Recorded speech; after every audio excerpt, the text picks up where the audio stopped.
Bonjour belles âmes, bienvenue sur ma chaîne Murmure Mystique, un espace dédié au parcours des couples sacrés où l'on explore ensemble les mystères de l'amour divin, des flammes jumelles et des connexions d'âmes profondes. Alors aujourd'hui, on va parler d'un sujet qui me touche particulièrement, parce que ça fait partie de mon parcours.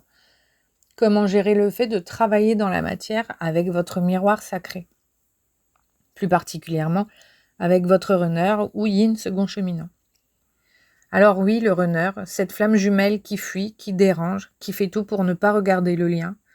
Et pourtant, l'univers vous place dans le même cadre professionnel. Est-ce un hasard, une épreuve, une bénédiction ou un sacerdoce ? Je vous avouerai que jusqu'à aujourd'hui, je me suis posé la question et je me la pose encore de temps en temps.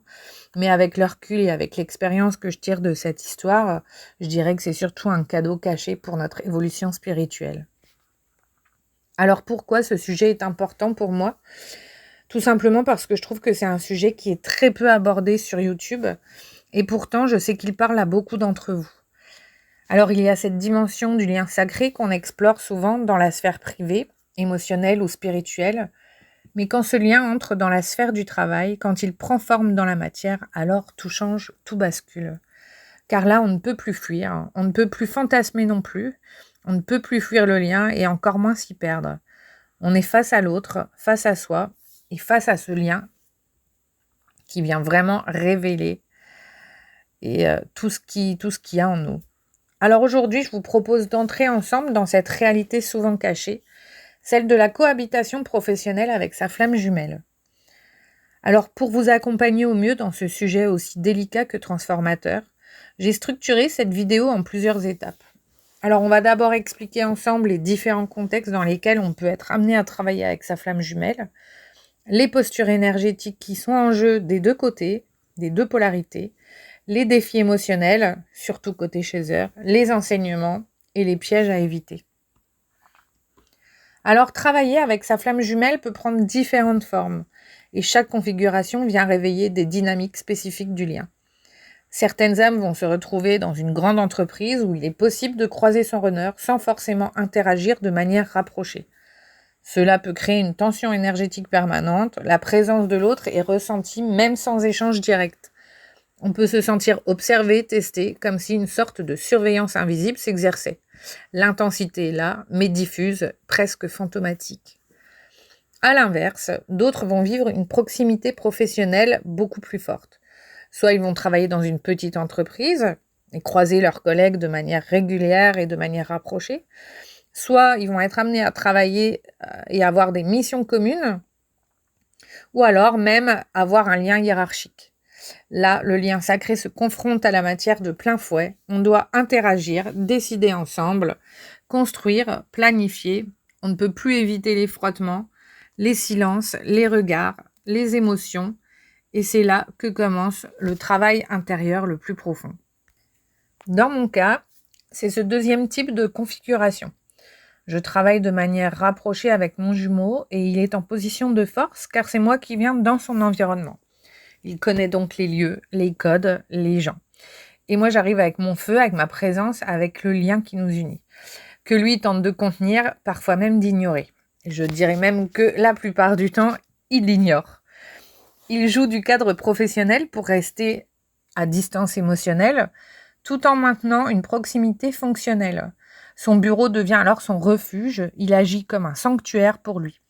Un espace neutre dans lequel il peut prolonger les échanges, s'attarder, faire durer les dossiers, un endroit qui lui permet l'évitement émotionnel tout en maintenant le lien énergétique. Alors, il va recharger ses batteries à travers nos interactions, mais sans jamais franchir les frontières de l'émotionnel. Il me dit souvent qu'il ne voit pas le temps passer quand nous travaillons ensemble. Et effectivement, je dois reconnaître que parfois, on sort très tard de nos entretiens. Bien plus tard qu'avec n'importe qui d'autre d'ailleurs. Alors évidemment, ce sont des instants qui sont suspendus, qui sont troublants, qu'on aimerait faire durer ad vitam aeternam. Mais malgré tout, c'est des moments très professionnels en apparence. Alors le runner a souvent une posture ambivalente dans le cadre professionnel. D'un côté, il peut être dans le charme inconscient. Il sourit, il fait des blagues, il crée une proximité qui est subtile, presque affectueuse. Mais dès que cette proximité risque de toucher une corde trop intime, il referme la porte. il se replie dans le cadre professionnel et il se justifie par des règles, des délais et des limites. Et ça, mon runner, il en est le spécialiste. Il a besoin de règles, il le répète régulièrement. Il y a des règles, il faut les respecter. Alors, il peut aussi se montrer plus exigeant que nécessaire avec son chaser, tout en gardant un ton doux ou professionnel, voire paternaliste. Alors, par exemple, il va prolonger les moments de travail, mais il va refuser toute discussion personnelle. Il va complimenter quelque chose que j'ai fait, une idée ou un projet, et puis il va se distancier physiquement. Il peut aussi être amené à se plaindre, à dire qu'il est fatigué, qu'il en a marre, que la lourdeur du travail lui pèse, tout en semblant énergisé par notre présence. Alors évidemment, face à cela, le chaser, il peut se sentir perdu, tiraillé entre espoir et frustration, entre connexion et rejet, et c'est là qu'un travail énergétique profond devient vital. Pour la petite anecdote, je travaille en binôme avec une collègue qui donc connaît notre histoire et est présente parfois dans nos entretiens et qui m'a dit une fois, dis donc, avec toi, il est plus rigide et on a l'impression qu'il aime bien te contrarier, te contredire. Et c'est vrai que souvent, il aime me contredire, mais comme elle m'a dit, alors que vous pensez la même chose. Oui, en effet, il aime bien me contredire alors qu'on pense exactement la même chose, mais je pense que c'est juste pour s'affirmer dans le lien et surtout quand il y a une troisième personne dans l'équation. Donc alors, en effet, donc cette proximité professionnelle, si elle est parfois belle, elle peut aussi être éprouvante émotionnellement. Elle force à avancer, elle ne laisse pas la place à l'illusion. On ne peut pas fuir ni dans le silence, ni se perdre dans la nostalgie. Alors avec le temps, j'ai appris à instaurer des temps de recul. Entre chaque mission, je fais du silence radio. Alors, pour expliquer mon cas, je suis amenée à voir mon runner quelques heures par mois, car je fais des missions, en fait, dans sa commune, de 3 jours par mois. Donc, je vais le voir quelques heures, parce que j'ai d'autres professionnels sur le secteur à aller voir. Et donc, avec le temps, j'ai fait en sorte et fait comprendre aussi que j'avais besoin de silence et de temps pour me recentrer. Et voilà, donc du coup, je fais de plus en plus, je fais des silences radio entre chaque déplacement. Ça me permet de me recentrer, je me reconnecte à moi, et dans ces moments-là, en fait, je vais prendre soin de moi, je vais faire des massages, je vais faire du reiki, je vais faire un peu de sport, je vais faire des soins, des balades, m'occuper de ma maison, avoir des projets créatifs. Je transforme ce vide en espace sacré. C'est dans ces silences choisis que je retrouve ma souveraineté. Alors avec le temps, j'ai appris à organiser mes périodes de travail de façon stratégique. J'organise même mon emploi du temps pour créer des séparations plus longues entre 2 déplacements. Et parfois, je concentre 2 missions proches pour pouvoir justement avoir des séparations plus longues le déplacement d'après. Tout devient calculé, avec conscience et aligné. Et pourtant, même dans ces silences, mon jumeau d'âme garde le lien. Il m'écrit, me demande des choses liées au travail, me rappelle subtilement que le fil est là et qu'il ne s'est pas rompu. Le prétexte professionnel devient une excuse douce pour maintenir une présence. Et moi, j'apprends doucement à ne pas en faire une lecture affective. Alors ça, c'est vraiment le plus difficile. Ne pas projeter et ne pas avoir une lecture affective dans les échanges professionnels. Alors que j'ai été la première à utiliser ce prétexte pour être en contact plus régulier avec lui en début de parcours. J'ai donc adopté une posture intérieure, plus stoïque, centrée, consciente, que je peaufine encore aujourd'hui parce que ça s'est pas fait en un jour. Alors, je suis en parcours de flamme jumelle depuis 1 an et demi, sachant que j'ai fait ma nuit noire de l'âme en précompensation et que j'étais déjà dans ma mission de vie avant notre reconnexion. Donc, ça m'a permis quand même de prendre conscience très rapidement du parcours, des positions que je devais adopter. Donc, j'essaye de rester de plus en plus professionnelle. Alors, au début, c'était quand même difficile. Je ne vous dis pas que ça s'est fait du jour au lendemain. Encore aujourd'hui, c'est parfois un petit peu compliqué. Mais bon, j'essaye donc de rester professionnelle. J'essaye de ne pas être froide. De toute façon, c'est pas quelque chose que j'arriverai à faire parce que ce n'est pas du tout dans mon tempérament. Mais j'essaye quand même d'être le plus clair possible. J'évite évidemment les sujets personnels, mais dans tous les cas, mon runner ne laisse pas trop la place à ce qui me concerne. Donc je ne me dévoile pas, de moins en moins. Je reste moi dans ma lumière, mais sans attente, et je reste axée sur mes missions, sans jeu. C'est une discipline et c'est une posture intérieure qui est très précise. Et c'est ce qui me permet de ne pas me perdre. Car le piège serait là, confondre la qualité de la collaboration avec une proximité affective. Se dire que parce que le projet marche bien, que le côté professionnel marche bien, la relation avance. Et ce n'est pas toujours le cas. Concrètement, je me suis perdue à plusieurs reprises dans ce schéma dont il est extrêmement difficile de sortir, l'ego cherchant le lien à travers chaque échange. Alors, est-ce que cette configuration peut faire partie d'une mission de vie commune? Je dirais oui. Et même souvent, le lien professionnel entre flammes jumelles est un terrain d'expérimentation de leur complémentarité. Parfois, on a même l'impression d'avancer chacun dans son couloir en parallèle. Et pourtant, quelque chose se fait. Il y a une alchimie invisible qui se crée, une mission qui se déploie, car oui, parfois, travailler avec sa flamme jumelle, c'est co-construire une mission d'âme. Alors, pour ma part, je suis travailleuse sociale, lui est dans l'éducation nationale. Donc, ce sont deux métiers de cœur qui sont tournés vers l'écoute, vers l'humain, vers la transmission. Et quand on collabore, c'est pour sécuriser le parcours scolaire d'enfants en situation de fragilité. Ça demande de la cohésion, de la coopération, même dans le chaos émotionnel, quand le lien est plus que tendu. Et c'est là que le sacré revient, dans l'engagement commun, dans le service, dans la transcendance du lien personnel, au profit d'un but bien plus grand.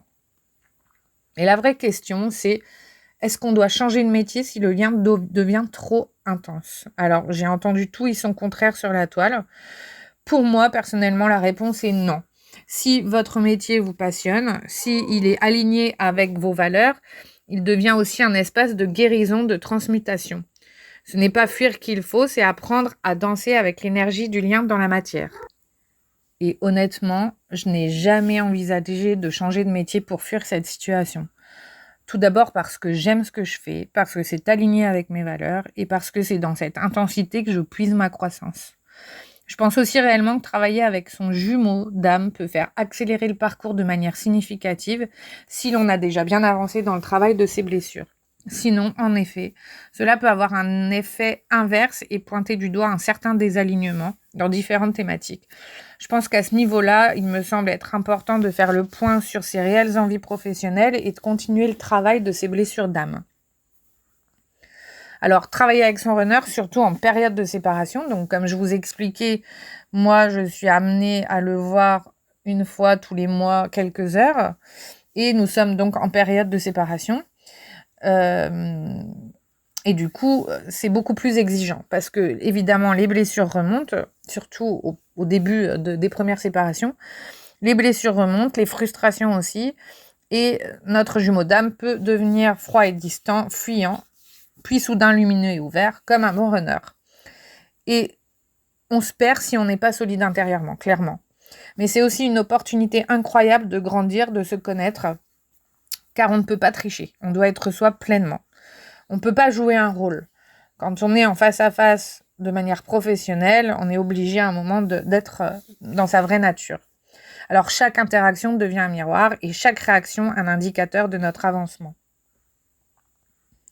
Alors dans ce contexte, le runner peut montrer des comportements qui sont paradoxaux. Il peut être distant dans les mails, puis intense en face à face.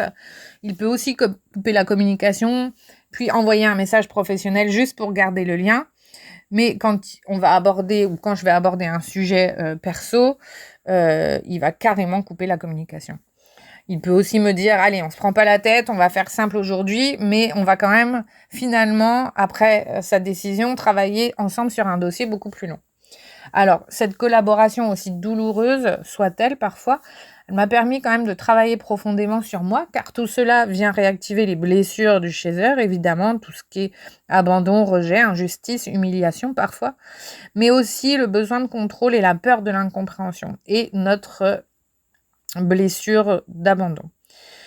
Donc j'ai donc appris à poser très rapidement mes limites, vu que j'avais déjà conscience de pas mal de choses dès le départ, en comparaison avec un parcours long. Alors parce que d'après ce que j'ai entendu, donc je suis sur un parcours court. Je pense qu'on reviendra sur cette notion dans une autre vidéo parce que, voilà, je pense qu'il y a des incompréhensions alors, du coup, j'ai appris à poser rapidement mes limites, je disais, et à reconnaître aussi quand j'étais dans des attentes. À ne pas me surinvestir émotionnellement, et à ne pas utiliser le projet commun comme un prétexte pour gagner l'autre. Continuer à ne pas essayer de le sauver, parce que alors là, ça a été un travail dès le départ très difficile. Mais ça, je l'ai très vite compris aussi. Et à ne pas croire que je peux le réparer par le travail. Alors tout ça, ce sont des opportunités de libération. Chaque mission devient un miroir, chaque dossier est une leçon. Et tout ça en apprenant à déjouer les pièges de son ego. Alors comme je disais, parfois pour certains ça peut être vu comme un sacerdoce, mais évidemment il y a aussi des bénédictions et plus le temps passe, ces bénédictions sont de plus en plus courantes. Alors on apprend à collaborer dans nos polarités, yin et yang. Le yin va représenter donc l'intuition et la vision, et le yang, l'action et la structure. Et le cadre professionnel, en imposant une certaine forme de distance, nous protège parfois de notre débordement émotionnel. Il nous oblige à rester alignés, responsables et présents. On va travailler notre capacité à rester centré dans des environnements qui sont instables. Et évidemment, puisque dès le départ, quand nous nous sommes reconnectés, les tensions sont vite arrivées et il a fallu vite se recentrer pour qu'on puisse faire un travail de qualité. Alors, aussi, on apprend à ne pas nourrir l'illusion d'une réunion ou d'une fusion immédiate, en tant que chasseur, bien évidemment. On apprend aussi à affiner notre discernement entre l'ego et l'âme, entre le lien et le fantasme. Et on renforce notre mission de vie par des actions concrètes. Évidemment, là, on est clairement dans la matière. On découvre que le duo fonctionne bien de cette manière, même si l'amour est silencieux, c'est dans ce silence que le sacré s'installe. Alors oui, c'est un chemin difficile, mais c'est aussi un chemin sacré. Travailler avec sa flamme jumelle, c'est une épreuve de foi, une école de maîtrise, et peut-être un appel à co-construire quelque chose de plus grand que nous. Pour terminer, Chaser, je vais te donner quelques pièges à éviter si tu travailles avec ton runner. Alors, ce sont des points que j'ai déjà énoncés durant la vidéo, mais qui, à mon sens, est important de garder en tête. Alors, le premier point, c'est se servir du travail pour essayer de guérir son runner, de le sauver ou de le faire revenir. Chercher aussi à se rendre indispensable, avec ce risque de surinvestir les projets professionnels pour être à ses côtés. C'est aussi penser que parce que la mission professionnelle fonctionne, la relation amoureuse est réglée et que la réunion est proche. C'est aussi apprendre à ressentir quand il est temps de quitter sa compagnie, même si on voudrait rester à cet endroit toute notre vie, bien évidemment. J'ai moi-même eu du mal dans les prémices de ce parcours à quitter son bureau de manière précipitée. J'avais plutôt tendance à attendre que ce soit lui qui décide de partir et voilà. Alors que maintenant, je suis en capacité de lui dire bon ben voilà, on en a fini pour aujourd'hui, je pars et on se verra peut-être demain. Pensez aussi qu'un projet commun permettra de gagner l'autre ou de le faire revenir. Et pour finir, respecter le rythme du runner, car on sait que le runner a besoin de plus de temps, alors que notre impatience à nous chasers nous fait défaut. Et même dans le domaine professionnel, je dirais même surtout à ce niveau-là. Chaser, tu n'es pas là pour prouver, tu es là pour incarner ton essence. Voilà. Alors je vous remercie d'avoir partagé ce moment avec moi. Si cette vidéo vous parle, si elle résonne avec votre propre parcours, je vous invite à laisser un petit mot en commentaire, à mettre un pouce ou à vous abonner pour continuer ensemble cette exploration des mystères de l'amour sacré. Et surtout, prenez soin de votre lumière. À très bientôt sur Murmure Mystique.